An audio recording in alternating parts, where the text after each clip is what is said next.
What's up guys, I'm Cameron and this is Relentless Shine. Thanks for picking up our DIY ceramic Relentless Shine front line. This is our instructional video, help you get through the installation as easy as possible. So step one is going to be to thoroughly detail the exterior of your car. Do not use any detailers or waxes. We don't want any material or product left on the paint before we install the ceramic coating. We just need fresh, clean paint on your new car. So this Bronco has already been prepped for us. We're not going to go over the wash steps today. We have that in other videos you can look up. So let's move over to the vehicle and we're going to start prepping from step 2. Just as a quick note, this is an installation for a brand new car. You're happy with the way the paint looks. We're not going to go through paint correction on this vehicle for this video.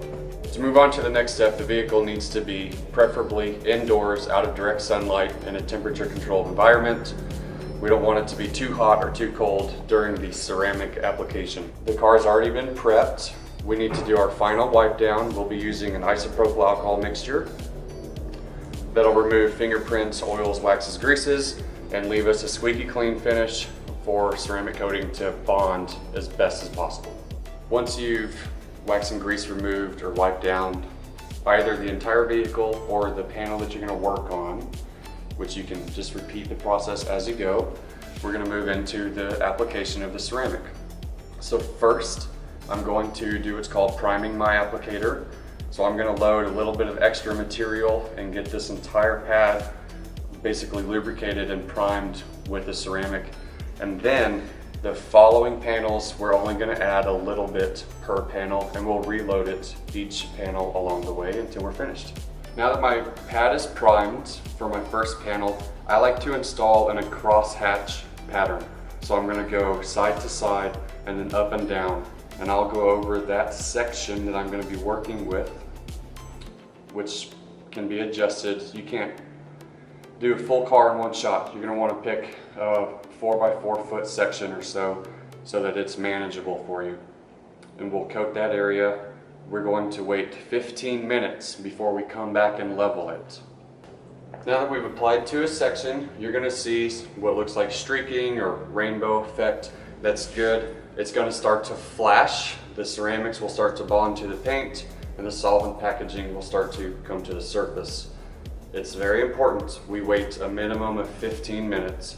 Waiting longer than that is not going to jeopardize the quality of the installation. Leveling this before the 15 minutes will, so please set a timer, make sure you've got that 15-minute dwell time, and then we'll come back and level this so that it's clear. So this is the oil slick or rainbow effect you'll see where you've applied the ceramic. This will go away once it's leveled, don't panic. We're just waiting our 15 minutes and then we will level this. All right, our 15 minutes is up, so I'm going to go ahead and level this first section, and it's going to be pretty simple. We want a clean microfiber towel that hasn't been used for anything else, and you're going to start to just wipe it away.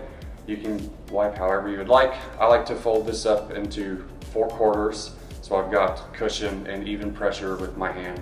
Utilize the lighting available or handheld lights to make sure you don't miss any spots.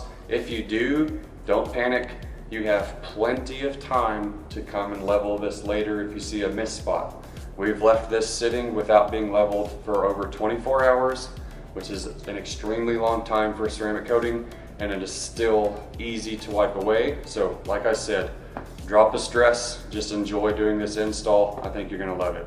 Now that this first section has been leveled, everything is clear, we'll move on to the next step, or the next section we're going to apply to. So like I mentioned before, we're not going to use as much ceramic as we did to prime the pad. We're just going to use a few drops to cover the next area, and don't be wasteful. That's about all it takes right there. And I'll still mash it up in the pad. Try and spread it around pretty evenly, and then I'll apply to this next section, and I'll repeat that all the way around the vehicle until I'm finished. Okay, now that we've made it all the way around the vehicle, we're done applying the ceramic. It has been leveled. I like to do 1 or 2 additional checks, just walk the vehicle, use different lighting angles, make sure you didn't miss what we call high spots. It's just a miss spot. Like I said, we've waited 24 hours to level this before and have no issues. It will wipe right off, so don't panic if you find something tomorrow. Once that is finished, give it 7 days before you wash the vehicle. Otherwise, rain, sprinklers, they're not going to cause a problem with the application of the coating. We want to avoid soaps and detergents for 7 days, and that's it. I hope you really enjoy the ceramic coating. I hope this video was informative. If you have any questions, drop a comment, email, call, or if you're local, visit the shop. We'd love to help.